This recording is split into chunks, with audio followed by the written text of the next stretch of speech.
जय हिंद साथियों, आज से हमारा इकोनॉमिक्स का क्लासेस स्टार्ट हो रहा है। इकोनॉमिक्स अर्थशास्त्र, इंग्लिश में इकोनॉमिक्स कहते हैं, हिंदी में अर्थशास्त्र कहते हैं। देखो, आज से हमारा रेगुलर क्लासेस स्टार्ट हो जाएगा इकोनॉमिक्स का। इकोनॉमिक्स को हवा बना दिया है। इकोनॉमिक्स जो शब्द है, अर्थशास्त्र बहुत कठिन विषय है, बहुत हार्ड विषय है। अरे भाई, समझने की कोशिश करो। अर्थशास्त्र, इकोनॉमिक्स इतना मतलब इतना इजी चैप्टर है। इकोनॉमिक्स इतना इजी विषय है ना, इससे इजी कोई हमको नहीं, मुझे नहीं लगता कि इससे कोई इजी सब्जेक्ट होगा।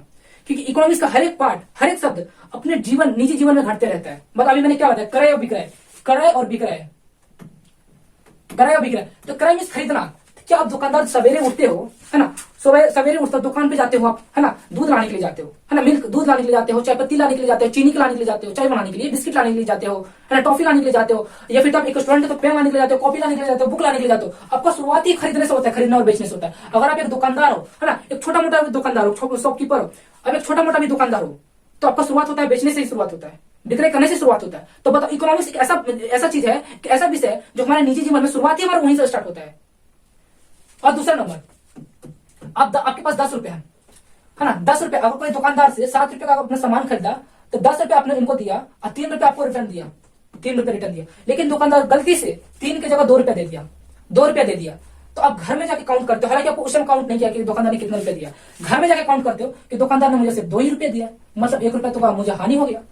तो अब दोबारा दुकानदार से जाते हो, बोले भाई तुमने तो 1 रुपया मुझे देना भूल गए, 2 ही रुपये दिया था, मैंने तो सामान 7 रुपया का खरीदा था और 10 का नोट दिया था। तो यहाँ पर उसका हानि हो गया। इवन यहाँ पर देखा जाए, अगर यही दुकानदार 7 रुपया का सामान खरीदा, 10 का नोट दिया, अगर गलती से रिटर्न 4 रुपए दे दे, मतलब 1 रुपया आपको ज्यादा दे दे, तो आपको ऐसा लगेगा कि मुझे लाभ हो गया 1 रुपए का। तो बताओ, ये तमाम प्रकार की चीजें मैंने अभी जितना भी आपको पढ़ाया, सभी निजी जीवन में घटते रहता है। तो कैसे बोलते हो यार इकोनॉमिक्स बहुत हार्ड विषय है? गलत बात। पढ़ो मुझसे, अच्छे शिक्षक से पढ़ो, अच्छे टीचर से पढ़ो, ताकि इकोनॉमिक्स लगे बहुत आसान सब्जेक्ट। हालांकि आसान है ही, अगर इसको पढ़ाने वाला अगर निजी जीवन से एग्जाम्पल देना शुरू कर दे, बेसिक चीजों पर अगर उसको थोड़ा सा तर्क देना शुरू कर दे, एग्जांपल देना शुरू कर दे, तो इकोनॉमिक्स, मुझे नहीं लगता इकोनॉमिक्स कोई हार्ड विषय होगा, इससे भी कोई इजी सब्जेक्ट होगा। आई बात समझ में? चलो शुरुआत करते हैं। तो चलो शुरुआत करते हैं। देखो, मैं इस बात की गारंटी लेता हूँ, इकोनॉमिक्स जो आज हम पढ़ने वाले हैं, ऐसा कोई सा भी शब्द नहीं रह जाएगा, ऐसा कोई सा भी कॉन्सेप्ट नहीं रह जाएगा जो आपको समझ नहीं आएगा। लगभग मैं सारे शब्दों को, सारे कॉन्सेप्ट को इस तरीके से एक्सप्लेन करूंगा, इस तरीके से बारीकी से एक्सप्लेन करूंगा, जो आपको सिर्फ दिमाग में नहीं, आपके डीएनए में भी घुस जाएगा। आई बात समझ में? इस दिमाग से, इस भ्रम से हटा दो कि इकोनॉमिक्स बहुत हार्ड विषय है, बहुत कठिन विषय है। ये जरा से फर्क नहीं पड़ता, डिपेंड करता है टीचर के ऊपर, समझाने वाला कैसा है। तो चलो, समय को ध्यान में रखते हुए अपना सेशन स्टार्ट करते हैं। अगर यहां तक पहुंच गए तो एक लाइक तो बनता है यार, बहुत मेहनत लगती है ये सब करने में, तो एक लाइक तो बनता है। तो चलिए शुरुआत करते हैं। देखो, इकोनॉमिक्स एक ऐसा विषय है जो बहुत सारे स्टूडेंट बोलते हैं कि बहुत हार्ड विषय है, बहुत कठिन विषय है। इसमें ऐसे बहुत सारे ऐसे शब्द आते हैं जो समझ में नहीं आता, सर के ऊपर से निकल जाता है। तो इकोनॉमिक्स अर्थशास्त्र, देखो मैं आपको इतना बारीकी से समझाऊंगा, इतना बारीकी से समझाऊंगा, ऐसे ऐसे एग्जांपल्स में आपको दूंगा, तो शायद आपको लगेगा नहीं कि मैं इकोनॉमिक्स पढ़ रहा हूँ या हिंदी का विषय पढ़ रहा हूँ। तो कहने का मतलब, इकोनॉमिक्स को मैं इतना आसान तरीके से पढ़ाऊंगा, ऐसा कोई सा भी शब्द नहीं रह जाएगा जो आपको समझ में नहीं आएगा। तो जितने स्टूडेंट बोलते हैं कि इकोनॉमिक्स हार्ड विषय, हालांकि हार्ड विषय, कठिन विषय नहीं है। दूसरी बात इसमें कि इसमें बहुत सारे ऐसे शब्द आते हैं, उटपटांग जैसे शब्द आएंगे, बहुत हार्ड, जैसे देखने में बहुत हार्ड लगेगा, इसका डायरेक्ट अर्थ समझ में नहीं आएगा। तो डिपेंड करता है शिक्षक के ऊपर, अगर शिक्षक किस तरीके से समझा रहा है, किस तरीके से समझा रहा है, डिपेंड करता है शिक्षक के ऊपर। अगर शिक्षक एक मजेदार टीचर है ना, अब दैनिक जीवन में जो क्रियाकलाप चल रहा है, अगर उसको एग्जांपल लेकर, उसको उदाहरण समझ करके अगर वो टीचर समझाए, तो शायद स्टूडेंट को बहुत अच्छी तरीके से समझ में आ जाएगा।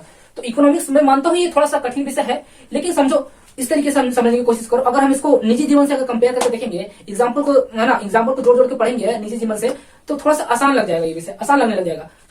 आज से हमारा जो लाइव सेशन स्टार्ट होगा, अगर वैसे स्टूडेंट को, जिस स्टूडेंट को कठिन विषय लगता है, ये सब्जेक्ट कठिन लगता है, हार्ड लगता है, अगर वो स्टूडेंट इसको ज्वाइन करेंगे, तो शायद ही कोई ऐसा डाउट रह जाएगा जो आपको समझ नहीं आएगा, है ना। हालांकि कमेंट सेक्शन खुला हुआ, आप क्वेश्चन जाकर पूछ सकते हो। कुछ भी अगर समझ में नहीं आता तो उस कमेंट सेक्शन में जाओ, और वो शब्द, जो शब्द है, या जो भी कॉन्सेप्ट आपको समझ में नहीं आया, वो टाइप करो और मैं उसको तुरंत रिप्लाई करूंगा। हो सके अगर ऐसा कोई कॉन्सेप्चुअल, अगर ऐसा कोई ऐसा वर्ड लगे, तो मैं इसको सेपरेट वीडियो भी बना सकता हूँ। तो चलिए शुरुआत करते हैं। देखो, मैं इस बात की गारंटी लेता हूँ। इकोनॉमिक्स जो आज हम पढ़ने वाले हैं, ऐसा कोई सा भी शब्द नहीं रह जाएगा, ऐसा कोई सा भी कॉन्सेप्ट नहीं रह जाएगा जो आपको समझ नहीं आएगा। लगभग मैं सारे शब्दों को, सारे कॉन्सेप्ट को इस तरीके से एक्सप्लेन करूंगा, इस तरीके से बारीकी से एक्सप्लेन करूंगा, जो आपको सिर्फ दिमाग में नहीं, आपके डीएनए में भी घुस जाएगा। आई बात समझ में? तो इस दिमाग से, इस भ्रम से हटा दो कि इकोनॉमिक्स बहुत हार्ड विषय है, बहुत कठिन विषय है। ये जरा से फर्क नहीं पड़ता, डिपेंड करता है टीचर के ऊपर, समझाने वाला कैसा है। तो चलो, समय को ध्यान में रखते हुए अपना सेशन स्टार्ट करते हैं। अगर यहां तक पहुंच गए तो एक लाइक तो बनता है यार, बहुत मेहनत लगती है ये सब करने में, तो एक लाइक तो बनता है। तो चलिए शुरुआत करते हैं। देखो, पढ़ने वाले हैं इकोनॉमिक्स। हिंदी में इसको कहते हैं अर्थशास्त्र।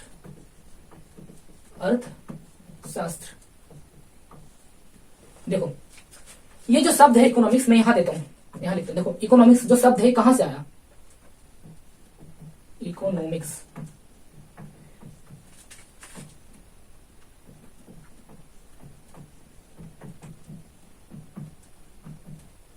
देखो इकोनॉमिक्स शब्द कहां से आया, तो देखो इकोनॉमी का सबसे आया। कहां से आया इकोनॉमी का सबसे? ये जो शब्द है ये कौन सा शब्द है, ये लैटिन वर्ड है, लैटिन वर्ड।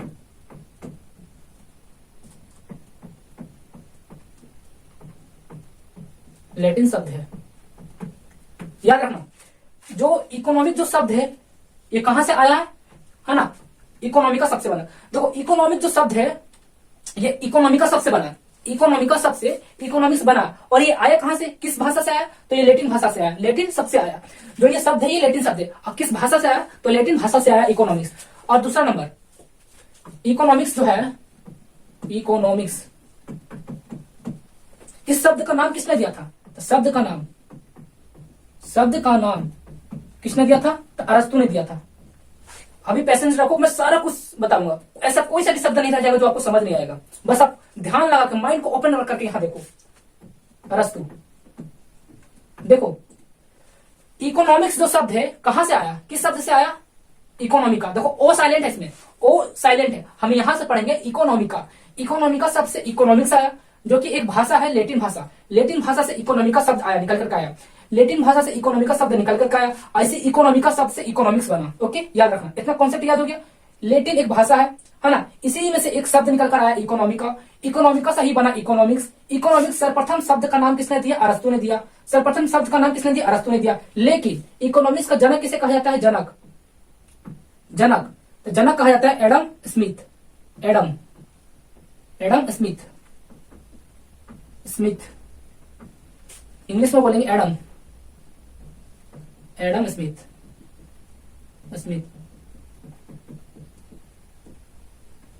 याद रखना, इसको मैं हाईलाइट करता हूं। देखो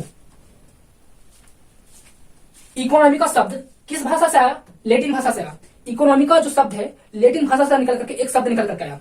लैटिन भाषा से एक शब्द निकल करके आया इकोनॉमी का। इकोनॉमी का लैटिन भाषा से एक शब्द निकल करके आया, इसी इकोनॉमी का से इकोनॉमिक्स बना, है ना। इकोनॉमिक्स किस शब्द से बना, तो इकोनॉमी का शब्द से बना। ये कहां से निकल कर आया था, तो लैटिन भाषा से, लैटिन शब्द से निकल करके आया इकोनॉमिक्स, है ना। इकोनॉमिक्स जो शब्द है, जो वर्ड है, इंग्लिश में वर्ड बोलेंगे, हिंदी में शब्द बोलेंगे। तो अर्थशास्त्र, इसका हिंदी हुआ अर्थशास्त्र। अर्थशास्त्र इंग्लिश में इकोनॉमिक्स। तो इकोनॉमिक्स शब्द का नाम सर्वप्रथम किसने दिया था, तो अरस्तु ने दिया था। इकोनॉमिक्स शब्द का नाम सर्वप्रथम किसने दिया था, इकोनॉमिक्स। मैं केवल बोल रहा हूं शब्द का नाम किसने दिया था, अरस्तु ने दिया था। लेकिन जनक किसे कहा जाता है, तो जनक कहा जाता है एडम स्मिथ को। किसे कहा जाता है, एडम स्मिथ को कहा जाता है। याद रखना, इतना कॉन्सेप्ट क्लियर। देखो फिर से इसको दोहराता हूं। इकोनॉमिक्स जो शब्द है इकोनॉमी का शब्द से बना है। किस शब्द से बना, इकोनॉमी का शब्द से बना। किस भाषा से निकल कर आया, तो लैटिन भाषा से शब्द से निकल कर आया। लैटिन नाम का कोई भाषा है ना, इस शब्द से निकल कर आया है इकोनॉमी का। इकोनॉमी का सही बना इकोनॉमिक्स। इकोनॉमिक्स सर्वप्रथम नाम किसने दिया था, तो अरस्तु ने दिया था। किसने दिया था, अरस्तु ने दिया था। लेकिन जनक किसे कहा जाता है, तो एडम स्मिथ ने। एडम स्मिथ को जनक कहा जाता है। यह क्वेश्चन एग्जाम में बिल्कुल भी नहीं पूछेगा कि इकोनॉमिक्स शब्द का नाम किसने दिया था, इकोनॉमिक्स शब्द का नाम किसने दिया था, अरस्तु। ये चीज नहीं पूछेगा। ये पूछेगा कि इकोनॉमिक्स का जनक किसे कहा जाता है, तो एडम स्मिथ। देखो एडम स्मिथ का एक सिद्धांत था, एडम स्मिथ, हिंदी में वही होगा एडम स्मिथ। देखो एडम स्मिथ का एक सिद्धांत था। उसका ये सिद्धांत क्या देखो एडम स्मिथ का एक सिद्धांत था कि घर का प्रबंधन, घर को किस तरीके से आप प्रबंध करते हो, किस तरीके से मैनेज करते हो, उनका नींव जो देखो एडम स्मिथ जनक तो माना जाता है, लेकिन इन्होंने जो नींव रखा अर्थशास्त्र में, जो उन्होंने नींव रखा वो कहां से रखा, तो उन्होंने जो सिस्टम देखा था वो घर में सिस्टम देखा था। जिस तरीके से घर को चलाने के लिए बहुत सारे मैनेज करना पड़ता है, मैनेजमेंट की आवश्यकता पड़ती है ना। जैसे कि अगर कोई घर है तो घर में बहुत सारे सदस्य हैं, तो छोटे बच्चे हैं तो छोटे बच्चों का कपड़ा, है ना, पढ़ाई लिखाई, उनकी किताबों का प्रबंध करवाना, घर में खाने पीने का प्रबंध करवाना, इवन जो अगर रेंट पे है, किराए पे है, तो उसको किराया देना। तो कहने का मतलब बहुत सारे प्रबंध करना पड़ता है। तो जो इन्होंने जो देखा, इन्होंने जो नींव रखी, इकोनॉमिक्स में नींव रखी, तो इन्होंने जो सीख लिया नींव रखने, जो उन्होंने जो सिद्धांत जो सीखा उन्होंने घर से ही सीखा, है ना। घर में किस तरीके से प्रबंध किया जाता है, तो उनका जो शुरुआत हुई थी घर से शुरुआत हुई थी।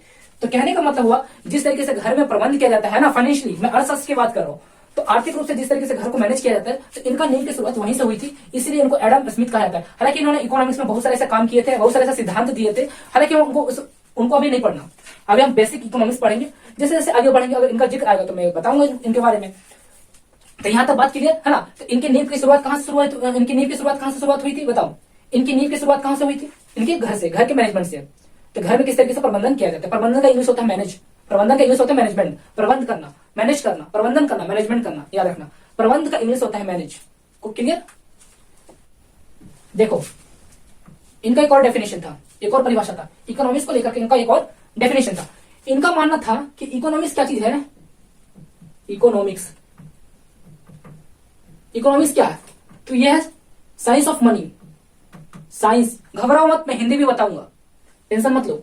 मैंने आपसे प्रॉमिस किया था कि अर्थशास्त्र इकोनॉमिक्स का ऐसा कोई सा भी शब्द नहीं रह जाएगा, ऐसा कोई सा भी कॉन्सेप्ट नहीं रहेगा जो आपको समझ नहीं आएगा। इस बात की मैं गारंटी लेता हूं, आप समझने की कोशिश करो, इकोनॉमिक्स आप पढ़ो इस वीडियो से, इस लाइव सेशन से, मैं इस बात की गारंटी लेता हूं कि आपको एक भी कॉन्सेप्ट ऐसा नहीं रह जाएगा जो आपको समझ में नहीं आएगा। तो देखो इनका एडम स्मिथ का मानना था कि इकोनॉमिक्स क्या चीज है, साइंस ऑफ मनी है, साइंस ऑफ मनी। इसका हिंदी क्या हो गया, धन का विज्ञान, धन का विज्ञान है।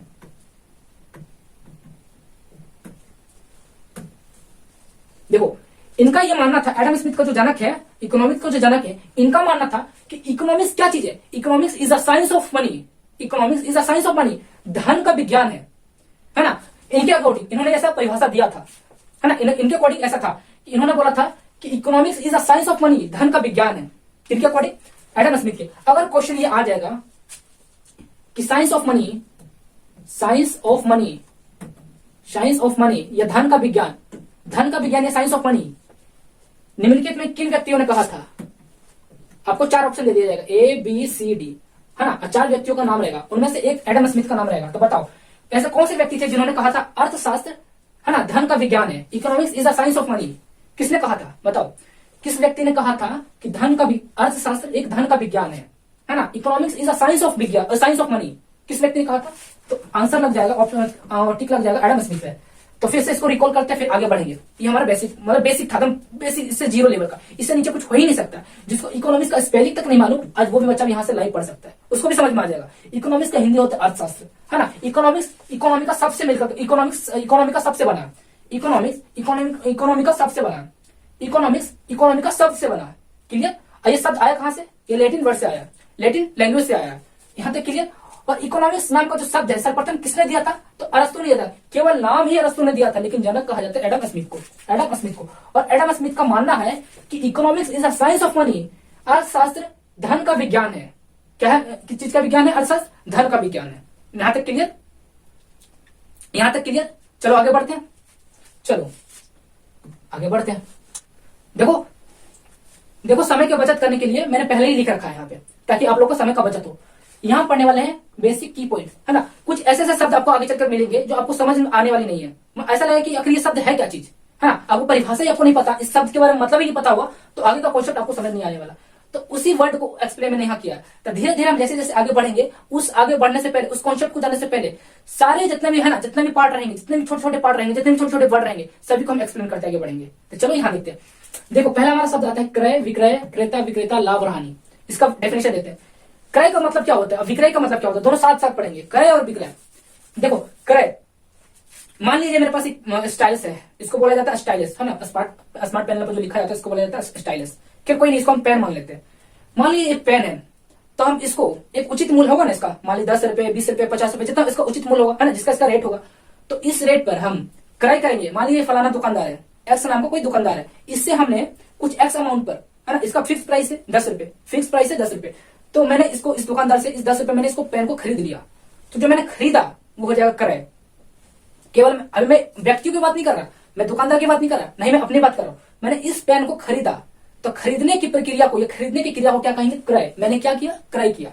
विक्रय, अगर वही मान लिया जाए, अगर मैं दुकानदार होता, अगर सामने वाला कस्टमर या ग्राहक होता, इसी पेन को मैंने 10 रुपए में सेल करता, बेचता, तो वो व्यक्ति नहीं, जो मैंने प्रक्रिया करी, बेचने की प्रक्रिया करी, तो क्या कहलाएगा, विक्रय। तो खरीदने की क्रिया को क्रय, बेचने की क्रिया को विक्रय। सिंपल भाषा में, खरीदने की क्रिया को क्रय, बेचने की क्रिया को विक्रय। क्रेता, खरीदने वाला क्रेता, बेचने वाला विक्रेता। तो मैंने खरीदा तो मैं क्या हो गया, क्रेता। उसने बेचा, दुकानदार ने बेचा, तो दुकानदार विक्रेता हो गया। याद, कॉन्सेप्ट क्लियर। क्रय, क्रय मींस खरीदा, जिस मूल्य पर मैंने, मूल्य नहीं, खरीदा, क्रय मींस खरीदा, खरीदने की क्रिया को। क्रय, क्रय मींस देखो यहां से फिर से दोहराते हैं। क्रय, क्रय मीन्स खरीदने की क्रिया को कहते हैं, खरीदने की क्रिया को क्रय कहते हैं। विक्रय, बेचने की क्रिया को विक्रय कहते हैं। क्रेता, खरीदने वाले, खरीदने वाला जो व्यक्ति होगा, खरीदने वाला व्यक्ति क्रेता, बेचने वाला व्यक्ति विक्रेता। खरीदने की क्रिया को क्रय, बेचने की क्रिया को विक्रय, खरीदने वाला व्यक्ति क्रेता, बेचने वाला व्यक्ति विक्रेता। लाभ और हानि, लाभ और हानि, अगर मान लीजिए अगर मैंने ये पेन 10 रुपए में खरीदा, अगर 20 रुपए में बेच दिया तो 10 रुपए लाभ हुआ। तो कहने का मतलब बेचे गए मूल्य में खरीदे गए मूल्य को घटा दिया जाए तो जो अंश निकल कर आता है वो लाभ कहलाता है। तो बेचे गए, मान लीजिए मैंने 20 रुपए में बेचा, तो बेचे गए मूल्य में खरीदे गए मूल्य को घटा दिया जाए तो जो निकल कर आता है ना, अंश जो निकल कर आता है उसे लाभ कहते हैं। हानि, 20 रुपए मैंने खरीदा, मार्केट में ये बिक नहीं रहा, तो मैंने सोचा 20 रुपए नहीं बेच रहा, चलो 10 रुपए में बेच देते हैं, कम से कम 10 रुपए तो आएगा। तो 20 रुपए मैंने इस पेन को खरीदा और 10 रुपए में बेच दिया, हालांकि मुझे 10 रुपए घाटा हुआ, तो जो घाटा हुआ उसी को बोलेंगे हानि। तो कहने का मतलब खरीदे गए मूल्य में माइनस बेचे गए मूल्य, यानी खरीदे गए मूल्य में अगर बेचे गए मूल्य को घटा दिया जाए तो जो अंश निकल कर आता है, जो है ना, जो अंक निकल कर आएगा उसे हम कहेंगे हानि। आई बात समझ में? तो लाभ कहने का मतलब हो गया बेचे गए मूल्य में माइनस करने पर, देखो लाभ का मतलब हो गया, देखो लाभ का मतलब हो गया कि बेचे गए मूल्य में खरीदे गए मूल्य को घटा दिया जाए तो जो अंश निकल कर आएगा लाभ कहलाएगा। हानि, खरीदे गए मूल्य में माइनस कर देने पर बेचे गए मूल्य, हानि, खरीदे गए मूल्य में बेचे गए मूल्य को घटा दिया जाए, खरीदे गए मूल्य में बेचे गए मूल्य को घटा दिया जाए तो जो अंश निकल कर आएगा हानि कहलाएगा। तो कहने का मतलब 20 रुपए मैंने खरीदा और 10 रुपए में बेच दिया, 10 रुपए में बेचा, खरीदा था 20 रुपए में, 10 रुपए जो निकल करके आएगा ये मेरा हानि हो जाएगा, है ना। वही सिस्टम उल्टा रहता, 10 रुपए में केवल खरीदा, 20 रुपए में बेचा तो 10 रुपए मेरा लाभ होता। तो लाभ और हानि समझ में आ गया। लाभ की परिभाषा है कि बेचे गए मूल्य में खरीदे गए मूल्य को घटा दिया जाए तो जो अंश निकल कर आएगा लाभ कहलाएगा। वही हानि हम किसे कहेंगे? तो खरीदे गए मूल्य में बेचे गए मूल्य को घटा दिया जाए, खरीदे गए मूल्य में बेचे गए मूल्य को घटा दिया जाए, जो अंश निकल कर आएगा हानि कहलाएगा। अब देखते हैं हमारा ये फर्स्ट नंबर पर। देखो जो फर्स्ट सेकंड थर्ड है ना, बहुत इंपॉर्टेंट है, ये शब्द है ना बार बार रिपीट होने वाली है, तो इसको थोड़ा सा ज्यादा ध्यान से देने वाली बात है। देखो कीमत, कीमत को इंग्लिश में बोलेंगे प्राइस। क्या बोलेंगे? प्राइस। कीमत आखिर कहते किसे हम, है ना, कहते किसे? आपको पता चल रहा है कि ये कीमत आपको समझ में आ रहा है, लेकिन यहाँ पर जो जेन्युइन परिभाषा है वो आपको जानना बहुत जरूरी है। ओके, तो देखो बाजार में किसी वस्तु की क्रय विक्रय करने के लिए, देखो शब्द आगे क्रय और विक्रय। अगर मैं सोचो, अगर ये शब्द आपको मैं एक्सप्लेन नहीं करता, बताता नहीं, तो क्या ये परिभाषा को समझ में आता? नहीं आता। तो इसी को बोला जाता है सिस्टमेटिक तरीके से पढ़ाई करना। सिस्टम, हालांकि कोई भी टीचर इस तरीके से अगर पढ़ा दे तो मैं जानूंगा कि वो टीचर मतलब एक सही टीचर है, पढ़ाने वाला उसके पास सही तरीका है। आई बात समझ में? तो अगर ये क्रय विक्रय में आपको समझाते नहीं तो ये परिभाषा भी आपको नहीं समझ में आता। देखो मैंने क्रय विक्रय शुरुआत में मैंने आपको समझा दिया। तो देखो यहां से बाजार में किसी वस्तु की क्रय विक्रय करने के लिए, बाजार में किसी वस्तु को यहां को होना चाहिए, किसी वस्तु क्रय विक्रय करने के लिए, खरीदने या बेचने के लिए निर्धारित मांग, मतलब इसको जो फिक्स कर दिया गया निर्धारित मांग, मान लीजिए इसका प्राइस 20 रुपए, इस पेन का प्राइस 20 रुपए, तो जो निर्धारित कर दिया गया इसका मांग, है ना, जो डिमांड इसका जो फिक्स कर दिया गया खरीदने और बेचने के लिए या पूर्ति करने के लिए, देखो खरीदने के लिए या बेचने के लिए, क्रय या विक्रय करने के लिए निर्धारित मांग या पूर्ति को, है ना, मांग या पूर्ति को, मतलब खरीदना या बेचना, इस प्रक्रिया को क्या कहेंगे? कीमत कहेंगे। देखो मान लीजिए पेन है, एक सिंपल सा एग्जांपल, ये पेन है, इस पेन को अगर मैं दुकान में, है ना, मार्केट में खरीदने के लिए जाऊंगा या बेचने के लिए जाऊंगा, तो अगर मैं खरीदने के लिए जाऊंगा तो कुछ तो अदा करना पड़ेगा ना, मुझे कुछ तो देना पड़ेगा उसे, ऐसे फ्री में तो दुकान नहीं दे देगा। तो जो मुझे अपने तरीके से इसको खरीदने के लिए, है ना, इसको अपना रखने के लिए जो मुझे कुछ अदा करना पड़े या मुझे कुछ देना पड़े, तो उसी को बोला जाता है कीमत, प्राइस। समझ में आ गया? प्राइस किसे कहते हैं? तो प्राइस रुपया को नहीं बोला जाता, प्राइस उसे बोला जाता है कि कोई वस्तु अगर हम खरीद रहे तो इसके बदले में जो इस पर निर्धारित मांग कर दिया गया है, उस निर्धारित मांग को अगर हम दे रहे हैं उसे बोला जाता है कीमत। आई बात समझ में? अब आते हैं बाजार। सेकंड पॉइंट आता है बाजार। बाजार कहते किसे? तो बाजार से आशय है उस समस्त क्षेत्र का, बाजार का मतलब है उस समस्त क्षेत्र का, उस पूरे क्षेत्र का जिसमें किसी वस्तु की क्रय विक्रय हेतु मीन्स होता है के लिए, याद रखना बार बार शब्द आएगा हेतु हेतु हेतु, तो हेतु का मतलब होता है के लिए। तो बाजार से मतलब है, बाजार का मतलब है उस समस्त क्षेत्र का, उस पूरे क्षेत्र का जिसमें किसी वस्तु का क्रय विक्रय मतलब खरीदा जाए या बेचा जाए। तो क्रय विक्रय के लिए क्रेता एवं विक्रेता, देखो शब्द आया कि नहीं आया शब्द, तो इसलिए मैंने आपको ना एक्सप्लेन किया पहले इसको। तो खरीदने या बेचने के लिए क्रेता एवं विक्रेता एक दूसरे के संपर्क में रहते हैं। देखो बाजार उस समस्त क्षेत्र को कहते हैं जहां पर खरीदने के लिए या बेचने के लिए क्रेता और विक्रेता एक दूसरे के संपर्क में रहते हैं। बाजार उस समस्त क्षेत्र को कहते हैं, या बाजार उस क्षेत्र को कहते हैं जहां पर कुछ सामान खरीदने के लिए या बेचने के लिए, है ना, खरीदा भी जाए और ऐसा नहीं, देखो कोई यहाँ पर बाजार है, बहुत बड़ा बाजार है, तो वहां पर कोई सामान बिक रहा है ना, सामान बेच रहा है, लेकिन वहां पर कोई क्रेता या विक्रेता, सॉरी क्रेता है ही नहीं, खरीदने वाला है ही नहीं, क्या उसको हम बाजार कहेंगे? बिल्कुल नहीं, उसे हम बाजार बिल्कुल अकॉर्डिंग टू इकोनॉमिक्स के अकॉर्डिंग कहा जा रहा है यहाँ पर कि बाजार का मतलब है उस समस्त क्षेत्र का जिसमें किसी वस्तु का क्रय विक्रय हो, मतलब खरीदा भी जाए और बेचा भी जाए, लेकिन क्रेता और विक्रेता भी वहां पर मौजूद होना चाहिए, खरीदने वाला भी मौजूद होना चाहिए और बेचने वाला भी मौजूद होना चाहिए, और ये एक दूसरे के संपर्क में होना चाहिए, तभी उस क्षेत्र को हम बाजार कहेंगे। Concept clear? बाजार उस समस्त क्षेत्र को कहेंगे जहां पर कुछ सामान बेचा जा रहा है या खरीदा जा रहा है, और उस स्थान पर खरीदने वाला भी होना चाहिए और बेचने वाला भी होना चाहिए, क्रेता और विक्रेता दोनों होना चाहिए, और दोनों का एक दूसरे से संपर्क होना चाहिए, तो उस समस्त क्षेत्र को हम कहेंगे बाजार। Concept clear? चलो अब देखो, यहाँ देखो नोट करके लिखा हुआ है, तो वस्तु का राष्ट्रीय अंतरराष्ट्रीय बाजार होते हैं, तो वस्तु को जो देखो राष्ट्रीय स्तर पर अंतरराष्ट्रीय स्तर पर भी, है ना, बाजार होते हैं। फॉर एग्जाम्पल इंडिया है ना, मान लीजिए इंडिया का नक्शा है ना, मान लीजिए इंडिया का नक्शा है, फॉर एग्जाम्पल के लिए, क्या इंडिया से चाइना में कोई वस्तु सेल नहीं होता, है ना? क्या इंडिया से कोई अदर कंट्री में सेल नहीं होता? क्या इंडिया से श्रीलंका में कोई कुछ वस्तु सेल नहीं होता? बताओ, क्या इंडिया से बांग्लादेश में कोई वस्तु का सेल नहीं होता? तो कहने का मतलब हो गया, या फिर तो बाहर से कोई वस्तु का नहीं आता, क्या रसिया से इंडिया में, है ना, रूस से इंडिया में कोई चीज का निर्यात या आयात नहीं होता है? बताओ, मैं आपसे क्वेश्चन पूछता हूँ। तो कहने का मतलब हो गया राष्ट्रीय और अंतरराष्ट्रीय लेवल पर भी बाजार होते हैं, मार्केट होते हैं, तो यही नोट करके लिखा हुआ है। अब तीसरा नंबर देखते हैं वस्तु, है ना। वस्तु का मतलब क्या होता है? वस्तु का डेफिनेशन देखेंगे तो वस्तु से आज से है, मतलब वस्तु का मतलब है जिसका उत्पादन विक्रय हेतु हो। देखो अकॉर्डिंग टू इकोनॉमिक्स के अनुसार वस्तु किसे कहते हैं? तो देखो वस्तु का मतलब है जिसे उत्पादन किया गया हो, लेकिन केवल बेचने के लिए, केवल विक्रय के लिए। तो कहने का मतलब, और कोई वस्तु का उत्पादन कर रहा है, फॉर एग्जाम्पल मैंने इसका मैन्युफैक्चरिंग किया, है ना, इसका खुद से इसका मैन्युफैक्चरिंग किया, ये पेन का निर्माण मैंने खुद से किया, और निर्माण करने के बाद अगर मैं स्वयं खुद से अगर इसका उपयोग करने लग जाऊं तो ये वस्तु नहीं कहलाएगा, इसके अकॉर्डिंग, अर्थशास्त्र के अकॉर्डिंग ये वस्तु नहीं कहलाएगा। साइंस का क्या नियम कहता है? व्हाट इज मैटर किसे कहते हैं, ये पदार्थ किसे कहते हैं, ये वस्तु किसे कहते हैं? तो वस्तु वो तमाम प्रकार के सभी वस्तु हैं जिसे हम देख सकते हैं, छू सकते हैं, स्पर्श कर सकते हैं, और जिसमें कुछ भार हो, स्थान गिरे, उसे हम वस्तु कहते हैं। जनरल भाषा में उसे वस्तु कहते हैं विज्ञान के अकॉर्डिंग, तो ये पेन भी वस्तु होगा। लेकिन अर्थशास्त्र क्या कह रहा है, इकोनॉमिक्स क्या कह रहा है? वस्तु का मतलब वो है जिसे मैंने मैन्युफैक्चरिंग किया, है ना, केवल अपने लिए नहीं, बेचने के लिए। वस्तु वो पदार्थ है जो केवल बेचा जाए, है ना, विक्रय के लिए बना हो, उसे हम वस्तु बोलेंगे अकॉर्डिंग टू द इकोनॉमिक्स के अनुसार। तो वस्तु का मतलब है जिसका उत्पादन विक्रय हेतु हो, है ना, बेचने के लिए हो, उसे हम वस्तु कहेंगे। नोट, उपभोक्ता, देखो यहाँ ध्यान देने वाली बात है, उपभोक्ता द्वारा स्वयं के उपयोग हेतु बनाई गई वस्तु नहीं है। कहने का मतलब उपभोक्ता मतलब बनाने वाला, प्रोडक्शन करने वाला, तो प्रोडक्शन करने वाला अगर स्वयं अपने लिए उपयोग करे तो बनाई गई वस्तु नहीं है। कोई वस्तु बनाया और स्वयं उपयोग कर लेगा तो इकोनॉमिक्स के अकॉर्डिंग वो वस्तु नहीं कहलाएगा। अर्थात वस्तु केवल तभी वस्तु हो सकता है जब वो बिक्री हेतु हो, है ना, बेचने के लिए बना गया हो।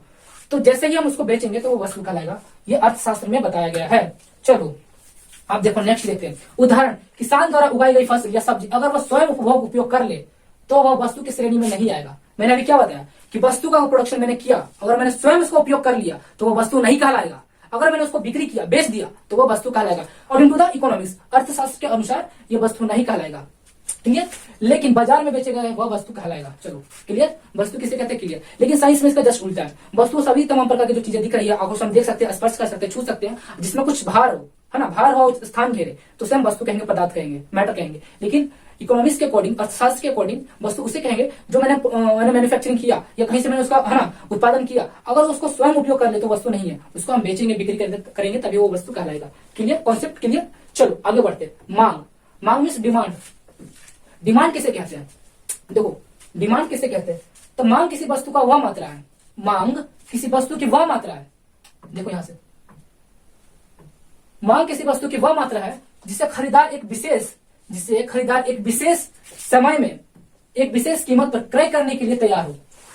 देखो इसको सिंपल परिभाषा छोड़ो, इसको सिंपल भाषा में समझाने की कोशिश करता हूँ। मांग डिमांड क्या चीज है? देखो ये एक वस्तु है, तो खरीदार इधर से आया, कस्टमर इधर से आया, तो कस्टमर एक समय में, एक विशेष समय में इसको खरीदने के लिए जो डिमांड किया उधर से, तो जो डिमांड किया ना, मतलब इस पेन को खरीदने के लिए, मैंने इस पेन को खरीदना चाहा, तो खरीदने के लिए दुकानदार ने जो चीज मांगा, है ना, जो चीज मांगा, इसके बदले में जो चीज मांगा, तो वही क्या कहलाएगा? डिमांड कहलाएगा, मांग कहलाएगा।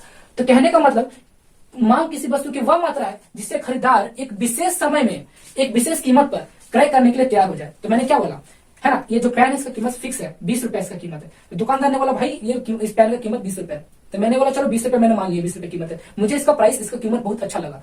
बाकी सब जगह 30 रुपए दे रहा है, तुम अच्छे से दे रहा है 20 रुपए, है ना, सस्ता में दे रहा है 20 रुपए। तो मैं तैयार हो गया। तो मैं तैयार हूं इस पेन को खरीदने के लिए, और बदले में जो 20 रुपए दिया, उसने डिमांड भी किया था, मांगा भी था 20 रुपए, और मैंने तैयार हो गया। तो वैसे कंडीशन में क्या कहा जाएगा, इस पेन को मैंने जो खरीदा, वस्तु को मैंने खरीदा, है ना, तो मैंने अपने तरीके से इस पेन के बदले में जो उसको दिया, तो क्या कहलाएगा, मांग कहलाएगा, डिमांड कहलाएगा।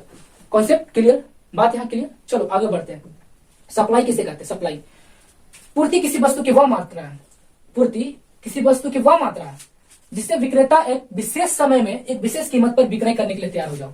तैयार सिंपल से एग्जांपल देखो, मैं एक दुकानदार हूं, एक पेन बेच रहा हूं, इसकी कीमत 20 रुपए है ना, फिक्स इसका 20 रुपए है। तो एक 20 रुपए में मैं बेच रहा हूं, बेच रहा हूं, अभी सप्लाई की भूल जाओ। इस 20 रुपए में इस पेन को मैं बेच रहा हूं। उधर से कोई व्यक्ति आया, है ना, उधर से मेरा कस्टमर आया, बोला कि भाई ये पेन मुझे पसंद नहीं है, इसका कीमत ज्यादा बता रहा है, 20 रुपए ज्यादा बता रहा है, 15 रुपए में दे दो। तो मोल झोल होने पर, बार्गेनिंग होने पर मैं 15 रुपए में तैयार हो गया, 15 रुपए में देने के लिए तैयार हो गया। तो जिस कीमत पर मैं बेचने के लिए तैयार हो गया, विक्रय करने के लिए तैयार हो गया, तो उसी को बोलेंगे सप्लाई, उसी को बोलेंगे पूर्ति। मैंने उसकी पूर्ति कर दी। भाई तूने 15 रुपए में बोला था, मैं 15 रुपए में रेडी हो गया, तुम्हारा पूर्ति मैंने कर दिया, है ना, डिमांड उसका सप्लाई मैंने कर दिया 15 रुपए में। तो कहने का मतलब एक दुकानदार इधर से कस्टमर आया, इधर से कस्टमर आया, तो 20 रुपए इस पेन का था कीमत, 20 रुपए इस पेन का कीमत था। इसने बोला कि मुझे 15 रुपए में चाहिए, इसने बोला मुझे 15 रुपए में चाहिए। तो दुकानदार मतलब कि मैंने, है ना, मैं तैयार हो गया 15 रुपए में, तू भाई ले जा, 15 रुपए में तू ले जा, है ना, 15 रुपए में तुम ले जाओ, मैं रेडी हो गया। दुकानदार जिस कीमत पर बेचने के लिए तैयार हो गया, है ना, जिस कीमत पर वो, है ना, सामग्री देने के लिए तैयार हो गया, तो कहने का मतलब अगर वो विशेष कीमत पर विक्रेता अगर तैयार हो जाए तो उसी को बोला जाता है सप्लाई। उसने सप्लाई कर दिया, उसने उस कीमत पर बेच दिया। तो कहने का मतलब हो गया पूर्ति किसी वस्तु की वह मात्रा है जिसे विक्रेता एक विशेष समय पर एक विशेष कीमत पर ना विक्रय करने के लिए तैयार हो जाए, बेचने के लिए तैयार हो जाए। तो जैसे ही वो बेचेगा तो वो बोल देगा मैंने सप्लाई कर दिया, मैंने क्या कर दिया, सारा मटेरियल सप्लाई कर दिया। तो क्लियर, यहां से कॉन्सेप्ट क्लियर। चलो अब बढ़ते हैं नेक्स्ट टॉपिक की ओर। अब देखो, अब हमारा से यहां से इकोनॉमिक्स स्टार्ट होता है। ये जो जितने भी हम लोगों ने देखा अभी तक जितना भी हम लोगों ने पढ़ा, ये बेसिक छोटा छोटा शब्द था। और इन सब की परिभाषा अगर हम नहीं जानते, मतलब अगर नहीं समझते, तो आगे चल के बहुत प्रॉब्लम आता। देखो क्रय क्या चीज है, बार बार आज देखो हमने 3 परिभाषा पढ़ा, और तीनों परिभाषा में बार बार एक शब्द आया, क्रय और विक्रय, क्रय और विक्रय। तो क्रय और विक्रय को अगर हम नहीं समझते, क्रेता विक्रेता को नहीं समझते, तो क्या आगे वाले जो जितने भी कॉन्सेप्ट आते क्या हम समझ पाते? नहीं। तो कहने का मतलब हमारा जो बेसिक कहा ना, की पॉइंट था, जितने भी छोटे छोटे शब्द थे वो सारा शब्द हमारे कंप्लीट हो गया। अब बढ़ते हैं हमारे नेक्स्ट टॉपिक की ओर। यहाँ से हमारा मेन सिलेबस स्टार्ट होता है, यहाँ से मेन चैप्टर हमारा स्टार्ट होता है, मेन चैप्टर स्टार्ट होता है। तो यहाँ तक क्लियर? कोई कॉन्सेप्ट छूटा आपका? कोई यहाँ तक क्लियर आपको? कोई भी डाउट रहा?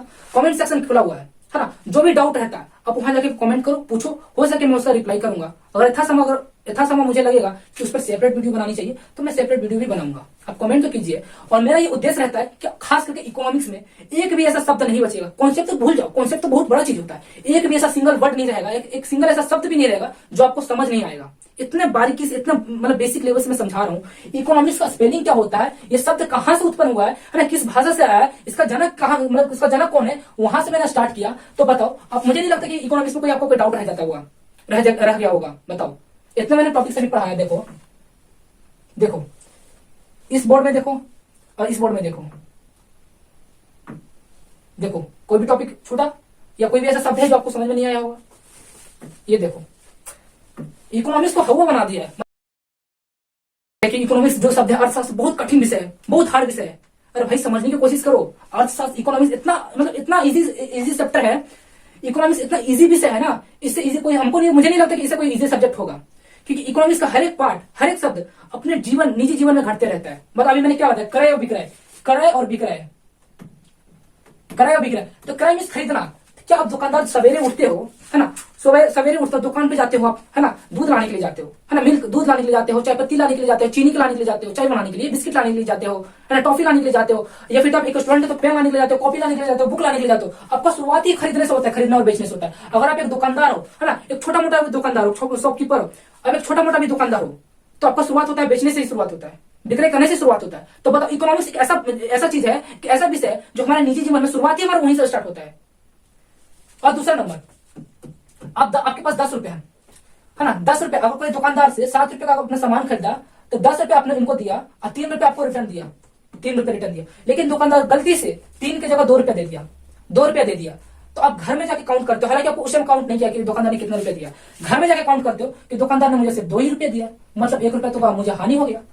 तो अब दोबारा दुकानदार से जाते हो, बोले भाई तुमने तो 1 रुपया मुझे देना भूल गए, 2 ही रुपए दिया था, मैंने तो सामान 7 रुपया का खरीदा था, 10 का नोट दिया था, तो यहाँ पर उसका हानि हो गया। इवन यहाँ पर देखा जाए, अगर यही दुकानदार 7 रुपया का सामान खरीदा, 10 का नोट दिया, अगर गलती से रिटर्न 4 रुपए दे दे, मतलब 1 रुपया आपको ज्यादा दे दे, तो आपको ऐसा लगेगा कि मुझे लाभ हो गया 1 रुपए का। तो बताओ, ये तमाम प्रकार की चीजें मैंने अभी जितना भी आपको पढ़ाया सभी निजी जीवन में घटते रहता है। तो कैसे बोलते हो यार इकोनॉमिक्स बहुत हार्ड विषय है? गलत बात। पढ़ो मुझसे, अच्छे शिक्षक से पढ़ो, अच्छे टीचर से पढ़ो, ताकि इकोनॉमिक्स लगे बहुत आसान सब्जेक्ट। हालांकि आसान है ही, अगर इसको पढ़ाने वाला अगर निजी जीवन से एग्जाम्पल देना शुरू कर दे, बेसिक चीजों पर अगर उसको थोड़ा सा तर्क देना शुरू कर दे, एग्जाम्पल देना शुरू कर दे, तो इकोनॉमिक्स, मुझे नहीं लगता इकोनॉमिक्स कोई हार्ड विषय होगा, इससे भी कोई इजी सब्जेक्ट होगा। आई बात समझ में? चलो शुरुआत करते हैं। अब हेडिंग लगाओ,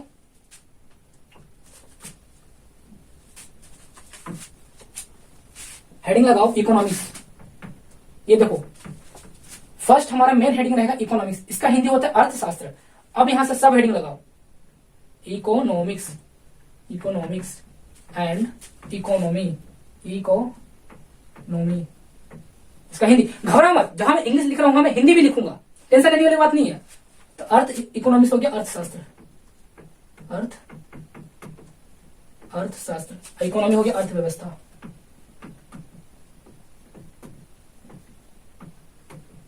देखो ये 2 शब्द है, पहला हमारा यही टॉपिक है, पहला चैप्टर, इसको चैप्टर मान लो। चैप्टर के बजाय अगर आप सब चैप्टर बोलेगी तो अच्छा लगेगा। देखो